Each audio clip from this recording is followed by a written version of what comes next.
다복한 오늘을 위해 함께하는 사회복지사 햇쌤입니다. 오늘은 2022년에 바뀌게 되는 사회복지 정책에 대해 간략히 알아볼게요. 먼저 2022년 보건복지부 예산은 96조 9,377억 원을 편성해서 전년 대비 8.2%가 증가한다고 합니다. 이는 정부 총 지출 중 16%에 해당한다고 해요. 먼저 취약계층의 생활 안정을 위한 부분에서는 생계급여에 대한 부양 의무자 기준을 전면 폐지한다고 합니다. 계속 이야기가 있던 부분이죠. 부양 의무자의 취지는 좋으나 이로 인해 어려움을 겪던 분들께는 도움이 될 만한 소식이 될 것 같습니다. 의료급여는 부양 의무자 가구에 기초연금을 받는 노인이 있을 경우 폐지가 된다고 합니다. 그리고 아동에 대한 부분에서는 아동발달지원계좌 매칭 비율을 1대1에서 1대2로 상향하고 보호 종료 아동에 대해 지급되는 월 30만 원 자립수당 지원 기간을 종료 후 3년에서 5년으로 확대한다고 합니다. 보호 종료 아동에 대한 이야기도 현장에서 끊임없이 나온 부분이에요. 보호 종료되고 자립수당으로 살아가기 너무 버겁다는 거죠. 이렇게 지원 기간의 확대는 좋은 소식인 것 같습니다. 그 외에 자활 일자리, 장애인 일자리 등의 사업도 확대할 계획이라고 하네요. 저출산, 고령화와 관련해서는 0에서 1세 영아를 대상으로 2022년 1월 1일 출생아부터 30만 원을 지급한다고 해요.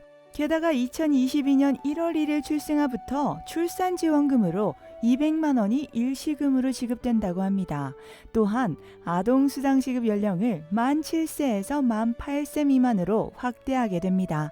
이에 대해서 사회복지사라면 현물 지급과 현금 지급의 장단점 및 자신의 생각을 정리해두고 대답할 수 있어야겠죠.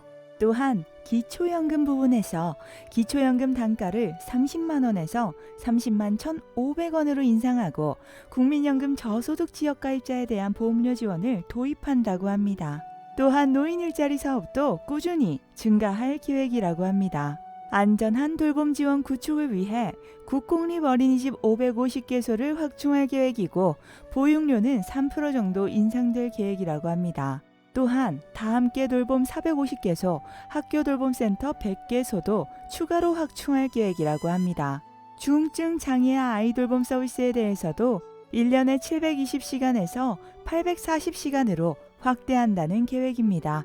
또한 아동학대 재원을 일반 회계로 일원화하고 45.4% 대폭 증액할 계획이라고 합니다.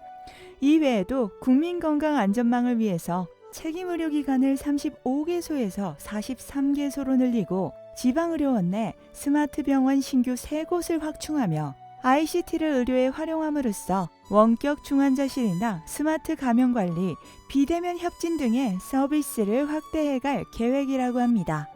임신 바우처 또한 확대되어 60만 원에서 100만 원으로 청소년 산모의 경우 120만 원을 추가 지급하며 기간 또한 1년에서 2년으로 확대한다고 합니다.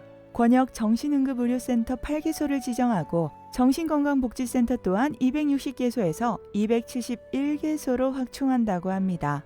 이렇게 앞으로도 사회복지에 관련된 좋은 소식이 있으면 함께 전해드리는 다복한 채널이 되겠습니다. 알찬 소식으로 다복한 하루 되세요.